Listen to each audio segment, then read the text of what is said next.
Hey, welcome back, guys! Welcome to today's video, where we'll be diving into 10 of the most iconic anime from the 1980s. This was a transformative decade for the anime industry, with many series that not only defined a generation, but also shaped the global animation landscape. In this video, I'll be taking you through the fascinating stories behind these classics, exploring their original source material, the masterminds who created them, and how they went on to impact pop culture. But enough of the intro, we've got a lot to cover today. Ready to travel back in time? Let's get started!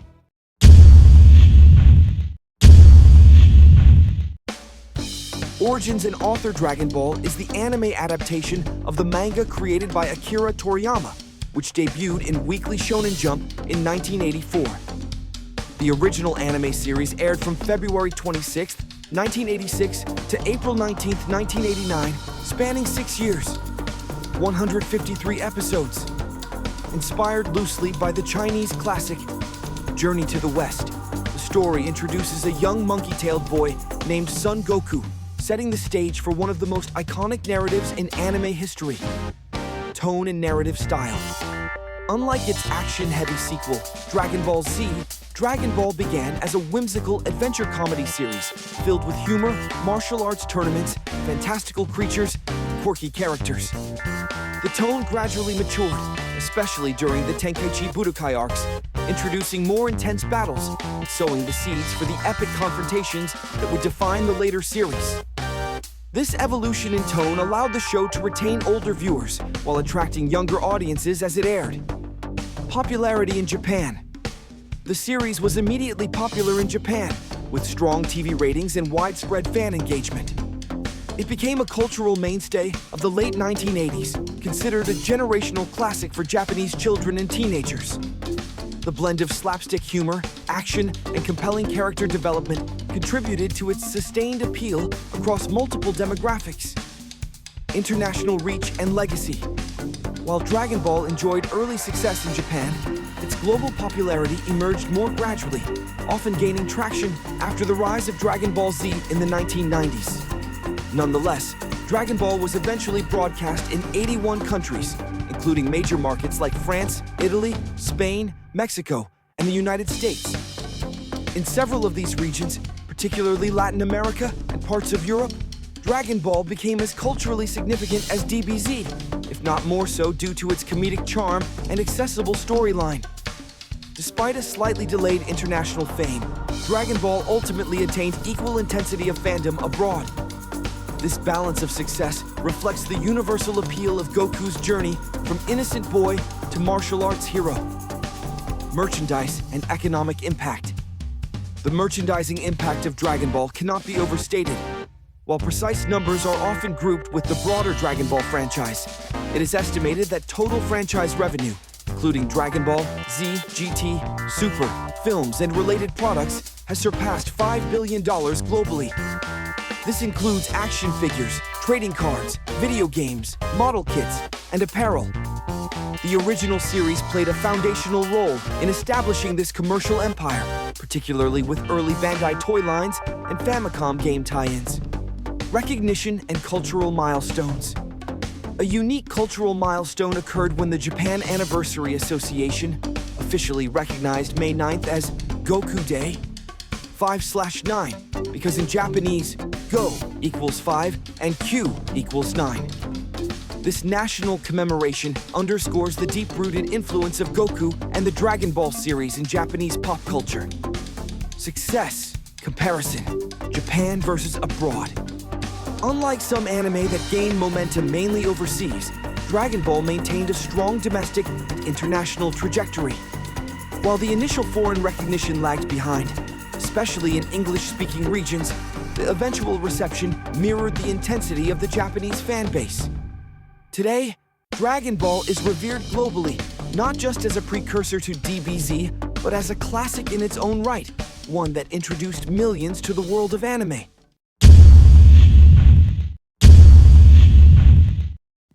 Origins and author Saint Seiya was created by Masami Kurumada, originally serialized in Weekly Shonen Jump from 1986 to 1990.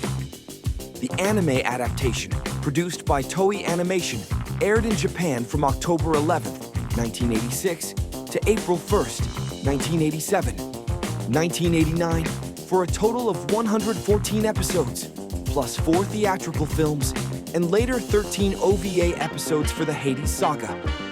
The story follows the mystical battles of the Knights of Athena, young warriors clad in mythologically inspired armor known as cloths, as they protect the goddess Athena and confront divine threats. Style and influences rooted deeply in Greek mythology, Saint Seiya brought a unique blend of classical myth, astrology, and martial arts into the shonen genre. The series pioneered a visually striking aesthetic, with elegant armor transformations, cosmos-based energy systems, Cosmo, and stylized choreography that became instantly iconic. Its tone was melodramatic and heroic, focusing on themes of sacrifice, brotherhood, and cosmic destiny. The success of Saint Seiya helped cement the mythological fantasy subgenre within anime and influenced later titles like Magic Knight Rayearth and Bleach. Reception in Japan. In Japan, Saint Seiya was a commercial and critical success during its original run. It won the Anime Grand Prix, awarded by Animage magazine in 1987, reflecting its popularity among domestic fans. It's fondly remembered as a quintessential 1980s anime, especially for its emotional storytelling, elaborate armor designs, and intense rivalries. However, while it was well received, it never reached the explosive, enduring status in Japan that it would find abroad. Explosive popularity, Saint Seiya became a generational phenomenon in Europe and Latin America, regions where it far outstripped its Japanese success. The anime aired in over 80 countries, becoming especially popular in France, Italy, Spain, Brazil, and Mexico. In France, where it aired as Les Chevaliers du Zodiaque, fans reportedly made pilgrimages to Toei Animation Studios in Japan, and it became a fixture of youth culture. In Mexico, it remains part of childhood memory for millions, a cultural touchstone akin to Dragonball. The show's late arrival in the United States through Toonami and other cable syndications in the early 2000s led to a much more muted impact, especially since anime audiences were already dominated by franchises like Dragon Ball Z, Naruto, and Pokemon. As such, Saint Seiya in the US remains a niche fandom compared to its overwhelming reception elsewhere. Manga and franchise impact. The original manga has sold over 50 million copies worldwide, establishing Masami Kurumada's place among top-tier shonen creators. The anime adaptation inspired numerous extensions.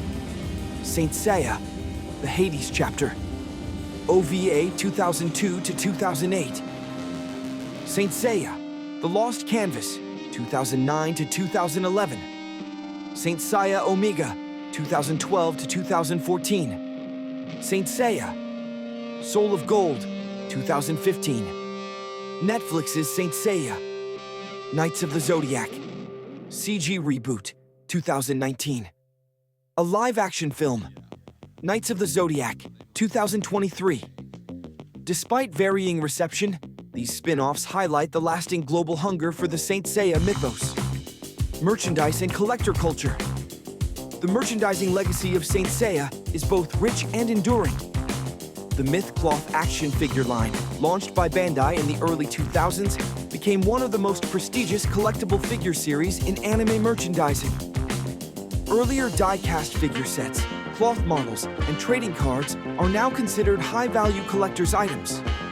Certain vintage figures fetch hundreds to thousands of dollars on resale markets, especially in Latin America and Europe, where collector demand remains intense.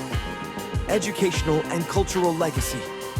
Interestingly, Saint Seiya served as a gateway to Greek mythology for many Western children. Characters like Pegasus Seya, Phoenix Ikki, Dragon Shiryu, and the antagonistic Gold Saints, each tied to the 12 zodiac signs, sparked curiosity in ancient mythology, constellations, and history.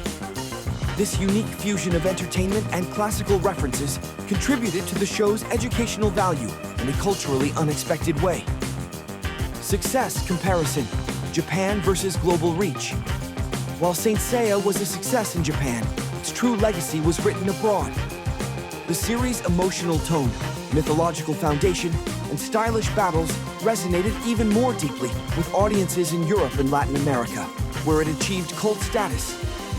Its impact in countries like France and Mexico arguably surpasses its original domestic popularity, making it a rare case where an anime's international fandom exceeded its native one. Origins and author Captain Tsubasa is the creation of Yoichi Takahashi, who began serializing the manga in Weekly Shonen Jump in 1981. The anime adaptation, produced by Tsuchida Production, aired from October 10, 1983 to March 27, 1986, and ran for 128 episodes. At its core, the series follows the prodigious soccer talent Tsubasa Ozora, his rise from school tournaments to international competitions, and the lives of his teammates and rivals. This wasn't just a sports anime. It was a global movement that would help redefine the perception and popularity of football, soccer, across entire generations. A Spokane classic in Japan. In Japan, Captain Tsubasa is recognized as one of the defining titles in the Spokane sports anime manga genre. Its dramatic storytelling, exaggerated physics-defying moves, like the twin shot or the tiger shot, and intense emotional rivalries struck a chord with viewers. More than that, it ignited a real-life soccer boom. During the 1980s and early 1990s, Japan saw a marked increase in youth soccer participation, which many attribute directly to the anime's popularity. The Japanese Football Association even credited Captain Tsubasa with helping to inspire a generation of players that would eventually lead to the formation of the J-League in 2003-1993. International explosion and global legacy. Captain Tsubasa was exported to dozens of countries, becoming a household name in Europe, Latin America, the Middle East, and Asia. Known under localized titles, Holly e Benji in Italy, Olive et Tom in France, Super Campeones in Latin America, the show became synonymous with animated soccer worldwide. In Italy, Spain, France, Brazil, Argentina, and Mexico, the anime achieved cult status. In fact, many professional footballers have publicly stated that Captain Tsubasa was their gateway to the sport. These include Lionel Messi, Zinedine Zidane, Alessandro Del Piero, Fernando Torres. In Latin America, especially in Mexico and Brazil, it is considered a part of cultural memory, with fans spanning multiple generations. Manga success and adaptations. The original manga has sold over 90 million copies worldwide, a figure that places it among the best-selling sports manga of all time. It spawned a large franchise of sequels and spin-offs, including Captain Tsubasa, World Youth, Captain Tsubasa, Road to 2002, Captain Tsubasa, Rising Sun, the 2018 reboot Captain Tsubasa, which reanimated the original arcs for a new generation. This long-running saga has remained relevant for over 4 decades, with updated visuals and new characters, keeping the story in tune with each generation of fans. Merchandise, games, and cultural imprint.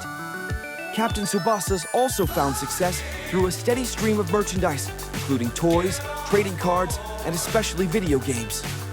Early titles like Captain Tsubasa for Famicom, Jacho's NES, 1988, Captain Tsubasa the Riteken, Super Striker for Super Famicom, 1990s, gained iconic status among gamers.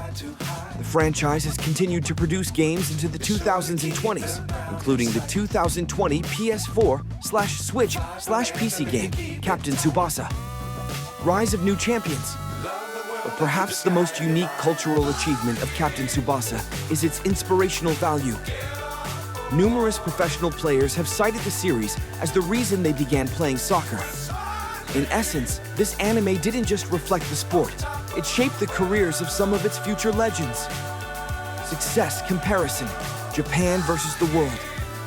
While Captain Tsubasa holds an honored place in Japanese anime history, its international influence is arguably even greater.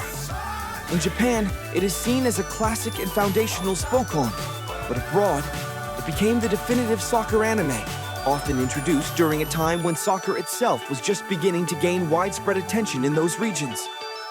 This unusual trajectory makes Captain Tsubasa a rare case. A series that both popularized a sport and built cross-cultural bridges through animation. Its characters, terminology, and iconic moments remain embedded in the memories of fans from every continent.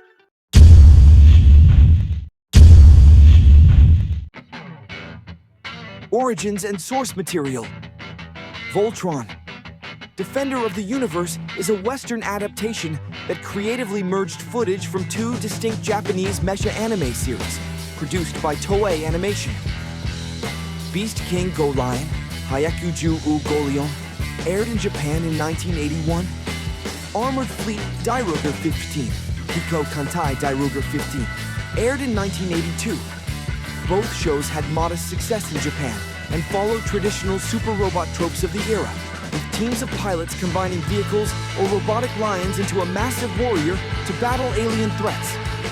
However, it was Golion, with its 5 lion-shaped robots forming one giant mech, that became the definitive visual identity for what would soon be known as Voltron.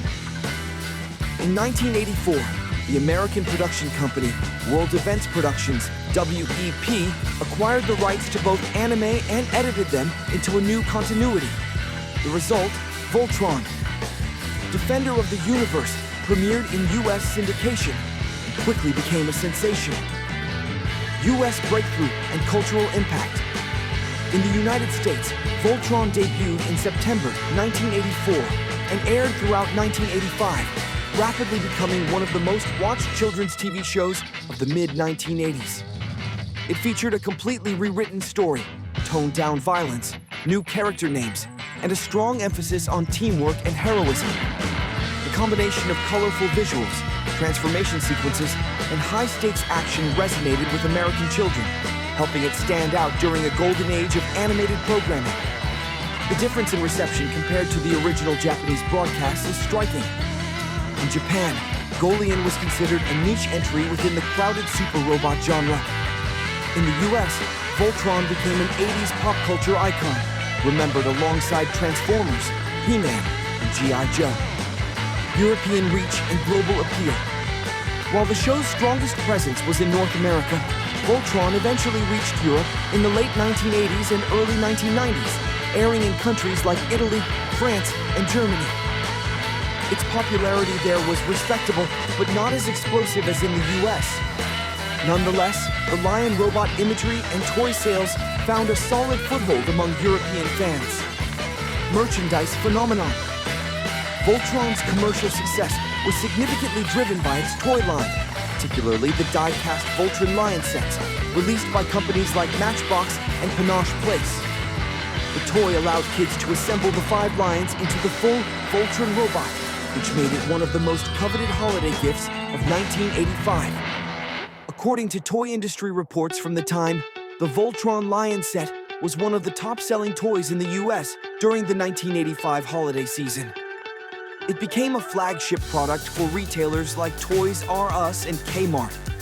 The power of nostalgia has also kept the toy line alive over decades, with collectors driving demand for vintage and commemorative re-releases, including Bandai's Soul of Chogokin GX 71 Voltron, which became a bestseller among adult fans in the 2010s. Franchise revivals and longevity. Unlike many other 1980s cartoons, Voltron has enjoyed several revivals. Voltron, The Third Dimension, 1998, a 3D animated sequel with limited success. Voltron Force, 2011, a short-lived reboot targeting a younger demographic. Voltron, Legendary Defender, 2016 to 2018, a critically acclaimed reboot co-produced by DreamWorks and released on Netflix. It ran for 8 seasons and reintroduced the story to a new generation while honoring the original's legacy. This ongoing reinvention underscores the deep emotional connection fans have had with the series since childhood. Success comparison. Japan versus international reception. The case of Voltron is one of the clearest examples of a Japanese anime becoming vastly more famous abroad than in its country of origin. In Japan, Golion and Dairuger 15 are largely remembered as average robot shows. But in the West, particularly the US, Voltron became a cultural touchstone of the 1980s. Its influence extended beyond animation into toys, fashion, fan art, and even hip-hop culture, where the name Voltron has been referenced in lyrics and group nicknames.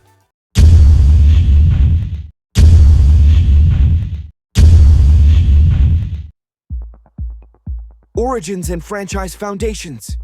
Mobile Suit Gundam began as a 43-episode television anime series, airing from April 7th, 1979 to January 26th, 1980, created by Yoshiyuki Tomino and produced by Sunrise. The original series was a radical departure from the flamboyant super robot shows of the era.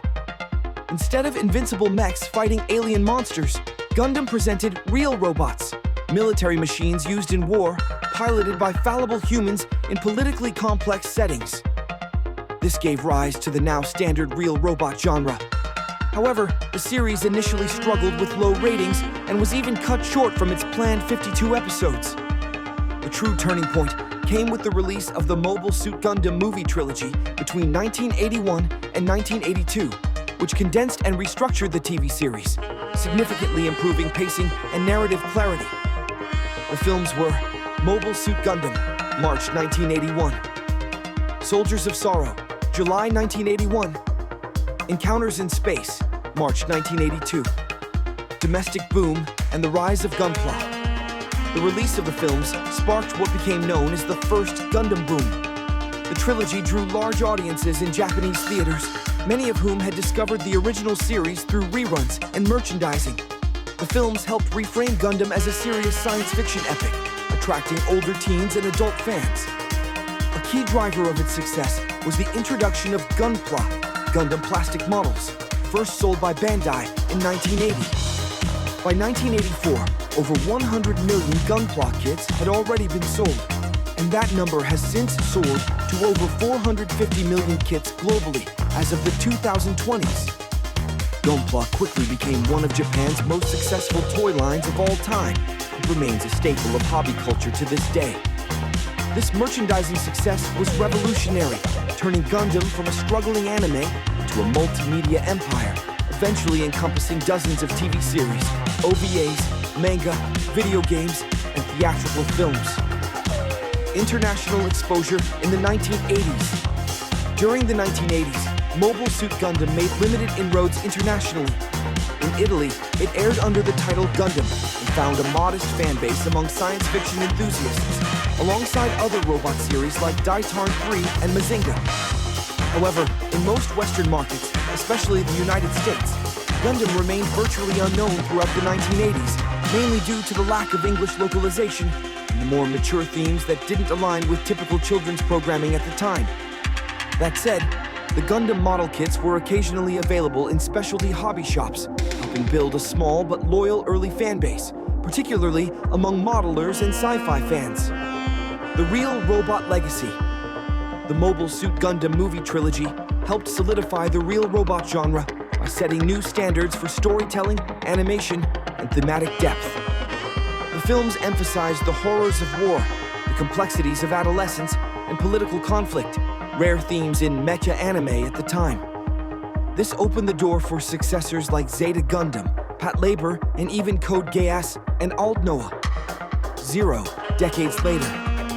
The protagonist, Amuro Ray, the antagonist, Char Aznable, and the RX-78-2 Gundam itself became enduring icons of Japanese pop culture.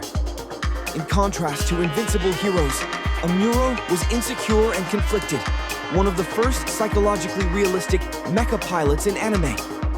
Cultural symbolism and the Gundam phenomenon. The scale and longevity of Gundam's influence cannot be overstated. In 2020, the franchise inaugurated a full-scale moving Gundam statue in Yokohama. An 18-meter-tall, partially animatronic RX-78-2, underscoring Gundam's iconic status in Japanese society. The statue has become both a tourist attraction and a symbol of Japan's engineering and cultural imagination. Furthermore, Gundam has become deeply embedded in Japanese pop culture, with collaborations across industries, from fashion to aerospace.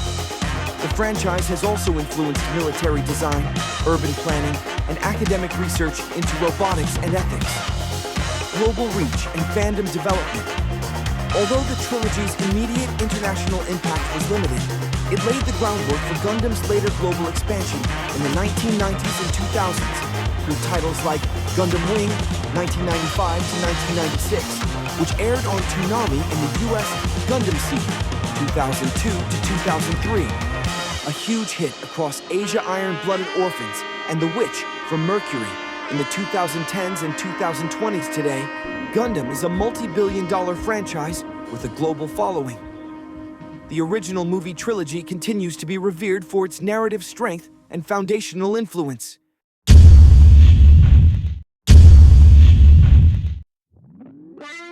Origins and authors.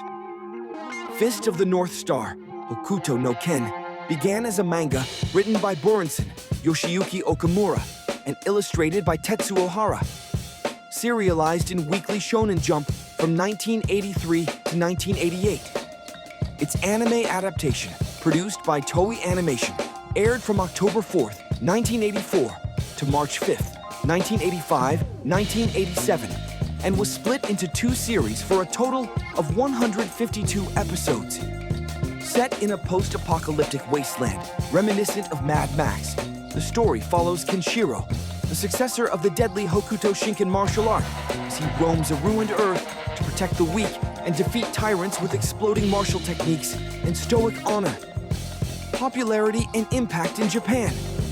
In Japan, Fist of the North Star became one of the defining shonen series of the 1980s, second only to Dragonball in terms of recognition. The manga sold over 100 million copies worldwide, making it one of the best-selling manga of all time. The anime was similarly popular, with TV ratings reaching peaks as high as 25% share during its run.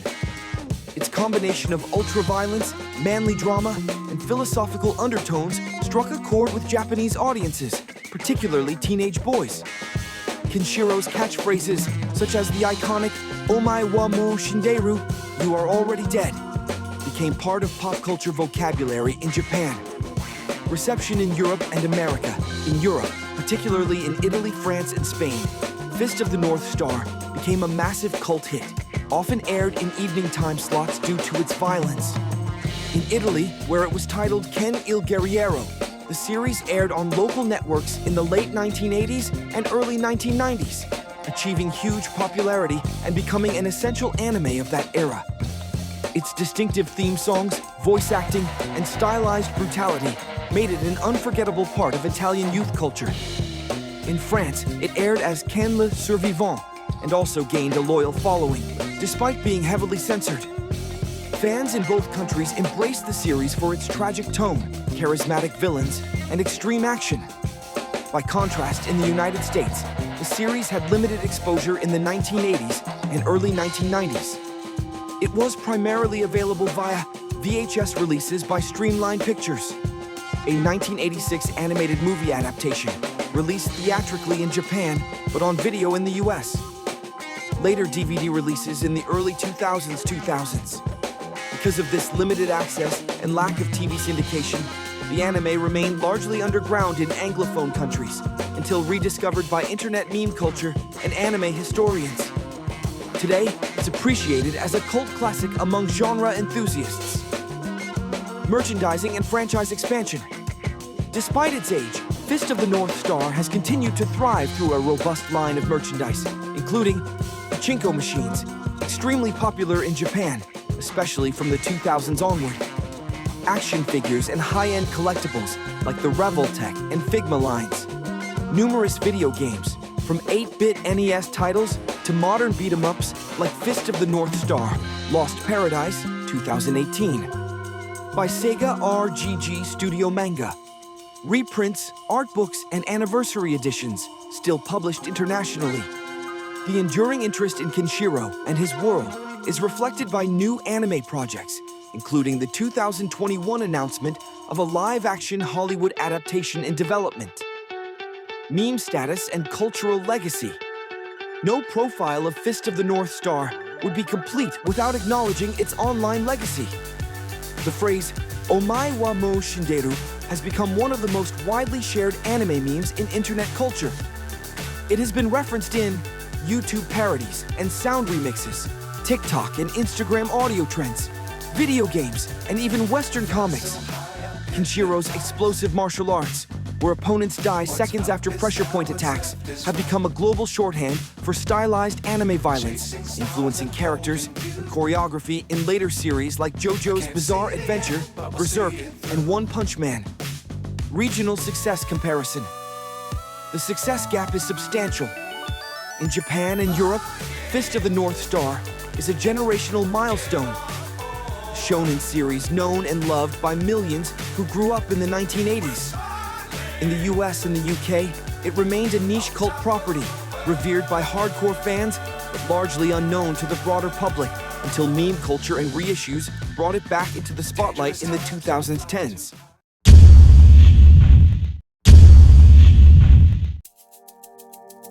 Origins and director Akira is a landmark Japanese animated film directed and co-written by Katsuhiro Otomo, based on his own manga, which was serialized from 1982 to 1990 in Weekly Young magazine. The film was released in Japan on July 16, 1988, by Toho, with animation handled by Tokyo Movie Shinsha.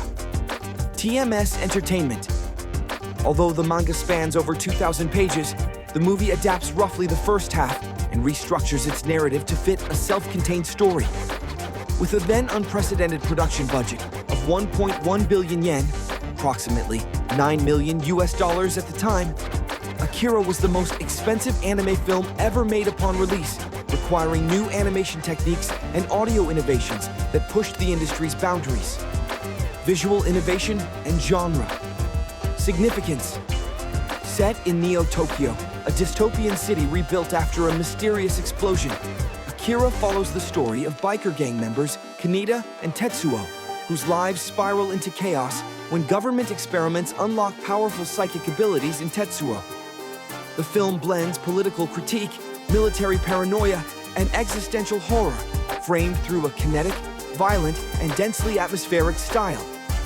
Akira is widely credited with defining the cyberpunk genre in anime and cinema. Its hyper-detailed animation, featuring fully lip-synced dialogue, rare in anime at the time.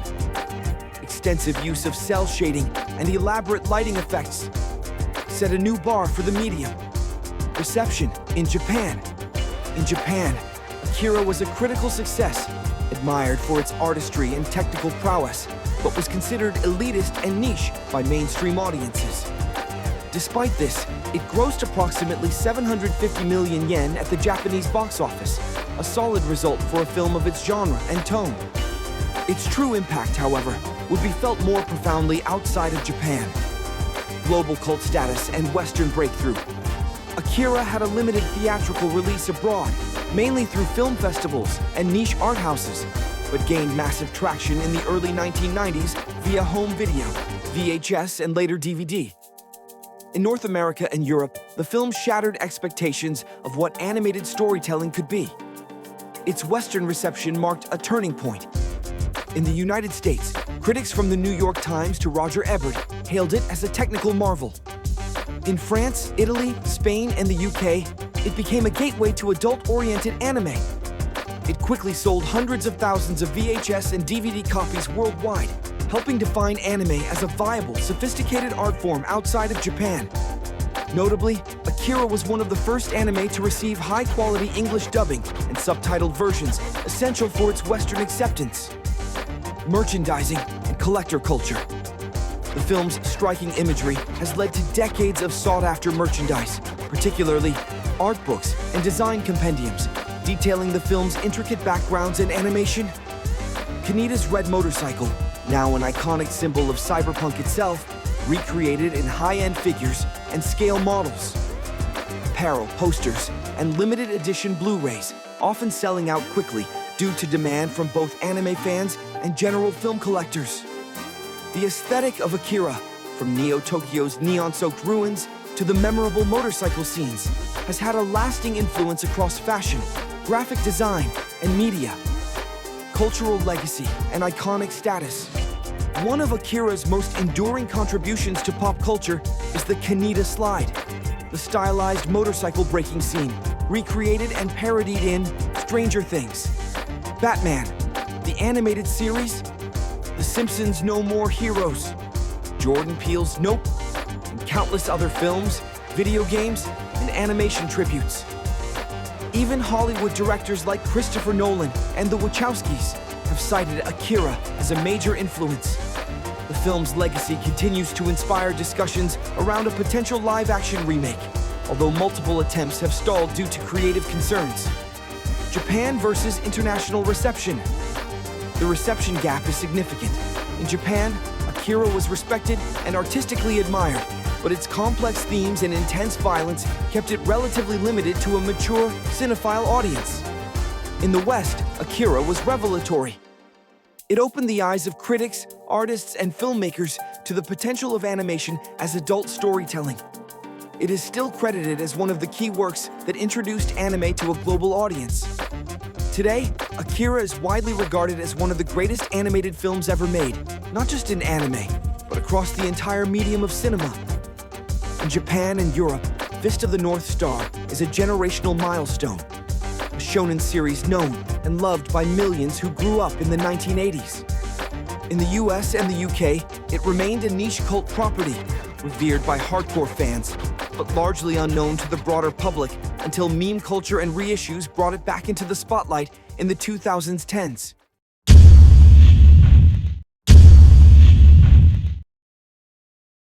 Origins and director Nausicaa of the Valley of the Wind, Keizei no Tani no Nausicaa, is a Japanese animated film directed and written by Hayao Miyazaki, based on his own manga of the same name. The manga was serialized from 1982 to 1994 in Animage, spanning 7 volumes, and the film was released in theaters on March 11, 1984. Although not technically a Studio Ghibli production, Nausicaa is often regarded as the spiritual beginning of the studio. It was produced by Topcraft, later absorbed into Ghibli, and distributed by Toei Company, with Tokuma Shoten as the publisher of the manga and the film's financier.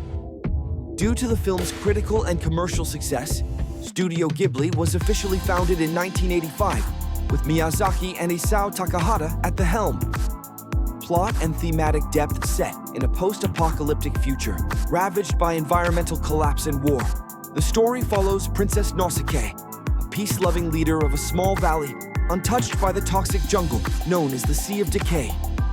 With her glider, Meve, and deep empathy for nature, Nausicaa seeks to understand the balance between humanity and the environment, standing between war-hungry empires and the colossal insectoid creatures known as Omu. The film is widely recognized as a visionary environmental parable, a theme that would become a signature of Miyazaki's future work. It explores pacifism, empathy, ecological harmony, and the danger of human arrogance toward nature. Reception in Japan. In Japan, Nausicaa was an instant critical and commercial success, grossing over 1.48 billion yen at the box office, equivalent to over $10 million at the time. It won numerous awards, including the Ofuji Noburo Award at the 1984 Mainichi Film Awards, and was voted the best anime film of the year by several major Japanese publications. Nausicaa quickly gained cult status, praised for its artistry, complex storytelling, and emotional depth. The manga also enjoyed massive popularity, selling millions of copies globally and continuing years after the film's release under Miyazaki's hand. International distribution and missteps. The journey of Nausicaa outside Japan was far more complicated. In 1985, an Americanized, heavily edited version titled Warriors of the Wind was released in the US by New World Pictures. The adaptation cut approximately 25 minutes of footage, renamed and misrepresented several characters, emphasized action over themes, featured a marketing campaign with a misleading poster. As a result, the film was misunderstood and poorly received by Western audiences at the time. Miyazaki, deeply disappointed, later established a strict no-cuts policy for all future Ghibli releases abroad. It wasn't until the late 1990s and early 2000s when Disney, via Buena Vista, began distributing Studio Ghibli films globally that Nausicaa was re-released in uncut, properly subtitled and dubbed formats. This allowed the film to finally earn the recognition it deserved from international audiences and critics. Merchandise and cultural footprint. Merchandise tied to Nausicaa has remained in steady demand over the years.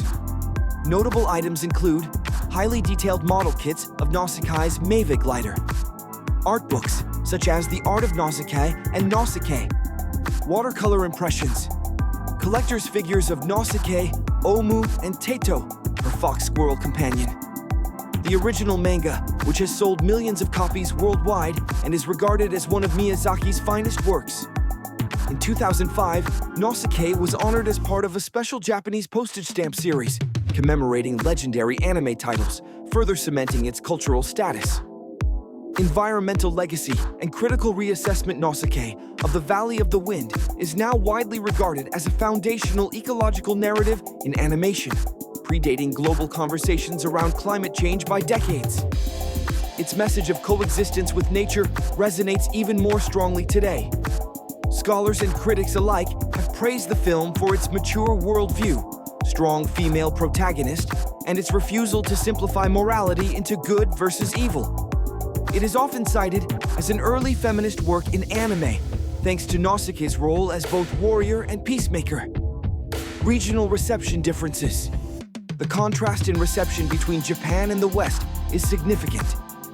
In Japan, the film was immediately hailed as a classic, pivotal in the rise of Studio Ghibli and Miyazaki's career. In the West, due to the Warriors of the Wind debacle, it took over a decade for Nausicaa to gain full recognition. However, with the proper release, it has since become a revered work among anime and film lovers alike, now considered one of the greatest animated films of all time.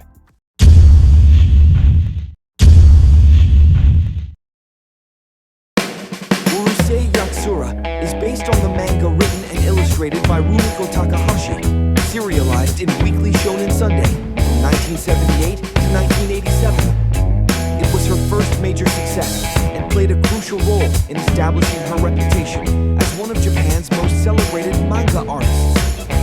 The anime adaptation, produced by Studio Pierrot and later taken over by Studio Dean, began airing on October 14, 1981, and concluded on March 19, 1986, with a total of 195 TV episodes, 11 OVA episodes, and 6 theatrical films. It became one of the first long-running anime adaptations of a shonen romantic comic manga, paving the way for many genre hybrids that followed. Plot and themes. The story centers on Ataru Moriboshi, a notoriously unlucky and lecherous teenager, and Lamu, a tiger bikini-clad alien princess who falls in love with him after a bizarre interstellar game of tag. Despite Ataru's constant flirtations with other women, Lum remains devoted, often retaliating with electric shocks. What follows is a chaotic blend of romantic tension, slapstick humor, sci-fi absurdity, and social satire, with a rotating cast of aliens, classmates, yokai, and misfits. The show was both episodic and experimental, often breaking storytelling norms. Popularity in Japan. In Japan, Urusei Yatsura became an instant cult phenomenon. Lum herself, voiced by Fumi Hirano, became an icon of 1980s anime culture, especially among young male viewers. The series introduced one of the earliest examples of the magical, sexy alien girl trope, regularly ranked in anime popularity polls throughout the decade. Inspired massive fan merchandise campaigns and cosplay trends, the franchise also launched Rumiko Takahashi into the spotlight, leading to future classics like Meisoni Koku, Ranma 1/2, and Inuyasha. Artistic innovation and Mamoru Oshii. Many of the early episodes and the first 2 theatrical films were directed by Mamoru Oshii, who would later gain fame for Ghost in the Shell. His work on the second movie, Urusei Yatsura. 2. Beautiful Dreamer, 1984, took a philosophical and surrealist turn, breaking away from the show's slapstick tone. Although initially controversial among fans for its introspective tone, Beautiful Dreamer is now considered a standalone masterpiece, a cult film praised for its dreamlike atmosphere, existential themes, and daring narrative structure. European fame and cultural shock. Urusei Yatsura was exported to several European countries in the mid-1880s, most notably Italy, where it aired as L'Amour, La Ragazza dello Spazio France, under the title L'Amour, La Petite Extraterrestre. In Italy, the anime became a major pop culture hit. The theme song became a charting single, and L'Amour's image was plastered on posters, stickers, and magazines. Viewers were drawn to its mix of comedy, risque humor, and romantic chaos. Unusual elements for animated series on TV at the time. In France and Spain, it also gained popularity, especially for its quirky tone and provocative content, which clashed with the more conservative expectations of children's programming. American reception, cult but niche. In the United States, Urusei Yatsura arrived much later, primarily via fan subs, VHS imports, and releases by Animego in the 1990s. Due to its length, cultural references, and dated humor, it remained a cult title, appreciated mostly by seasoned anime fans and academics. However, L'Homme became an early anime pin-up icon, even in the West, featured in early anime magazines and art books that circulated among fan communities. Merchandise and Legacy L'Homme's visual appeal fueled a wide range of merchandise. Figures, statuettes, and dolls, especially of L'Homme, in her iconic tiger-striped bikini posters, calendars, and swimsuit-themed cosplay items. Art books, including those drawn by Rumiko Takahashi herself, and even retro-inspired reissues still in production today. In the 1980s, L'Homme-branded goods were omnipresent in Japan, from school supplies to swimwear. Today, she is still a common figure at conventions and in cosplay, a testament to her timeless status. Modern recognition and reboot. In 2022, a new adaptation of Urusei Yatsura began airing to commemorate Rumiko Takahashi's legacy. This reboot series, produced by David Production, reintroduces L'Homme and Ataru to a new generation, with updated animation and voice actors. The reboot further confirms the enduring popularity of the franchise, especially in Japan, where it remains a nostalgic symbol of youth and comedy. Success comparison: Japan versus abroad. In Japan, it is considered a pop cultural cornerstone of the 1980s. L'Homme herself is seen as the prototypical sexy alien girl and a precursor to countless anime heroines. In Europe, particularly in Italy and France, the show achieved wide fame, though more for its quirky tone and boldness than its narrative depth. In English-speaking countries, it has remained niche, remembered fondly by a smaller, dedicated fan base, but without mainstream recognition.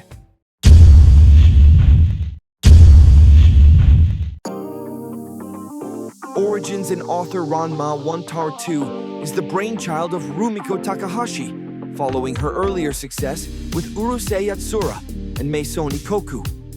The manga was serialized in Weekly Shonen Sunday from August 1987 to March 1996, spanning 38 volumes. The anime adaptation premiered on April 15, 1989, produced by Studio Dean. After 18 episodes, the first anime version was canceled due to low ratings, but was rebooted almost immediately as Ranma Half Nettoen, which ran until September 1992 with 143 episodes. Later merged under the single title Ranma Half in international releases. The series mixes slapstick comedy, martial arts parody, romantic tension, and a gender-bending twist that was unusually bold for its time. Plot and gender-switching premise. The story follows teenage martial artist Ranma Seotom, who falls into a cursed spring during training in China. As a result, he transforms into a girl when splashed with cold water, and returns to male form with hot water.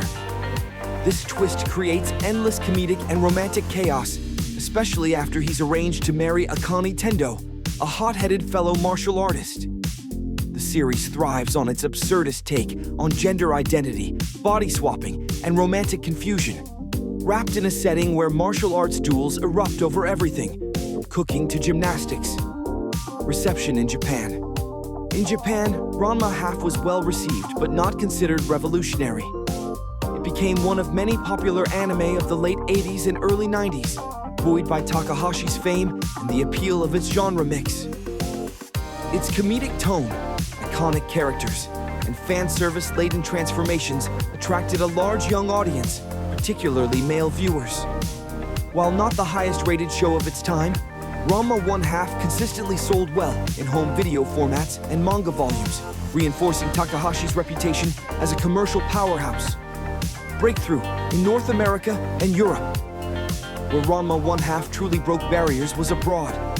In the early 1990s, it became one of the first anime series widely distributed in North America, with Viz Media releasing it on VHS and later on cable television.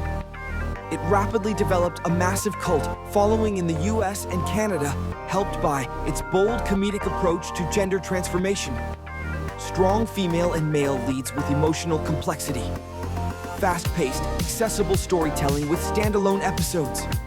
In Europe, the anime aired in Italy, Spain, and France in the early to mid-1990s.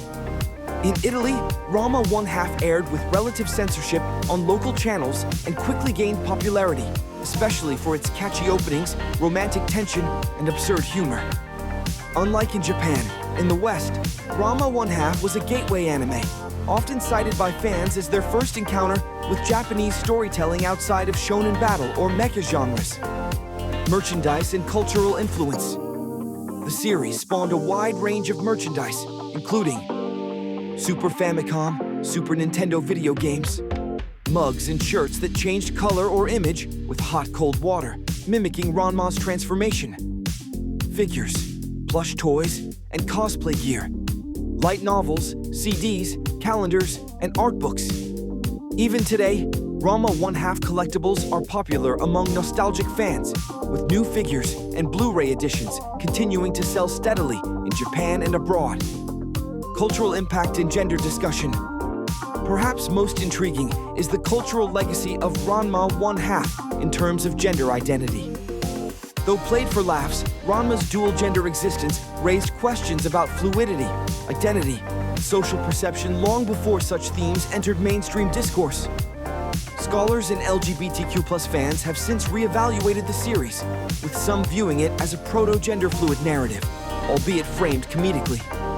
Takahashi herself has remarked that the transformations were intended for humor, not commentary, but the lasting effect has gone beyond pure comedy. Success, comparison, Japan versus overseas. In Japan, Ranma 1/2 was one of many Takahashi hits, successful but not groundbreaking compared to her later work like Inuyasha.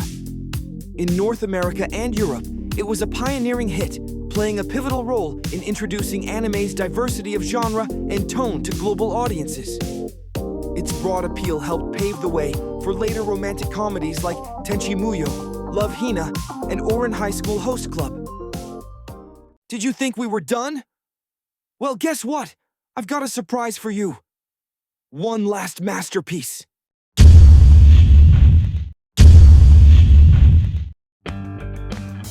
Origins and creator. City Hunter is based on the manga, written and illustrated by Tsubasa Hojo, serialized in Weekly Shonen Jump from 1985 to 1991, with a total of 35 volumes. The manga was known for its mix of hard-boiled action and risque humor, targeting an older teen and adult audience compared to other shonen series of the time.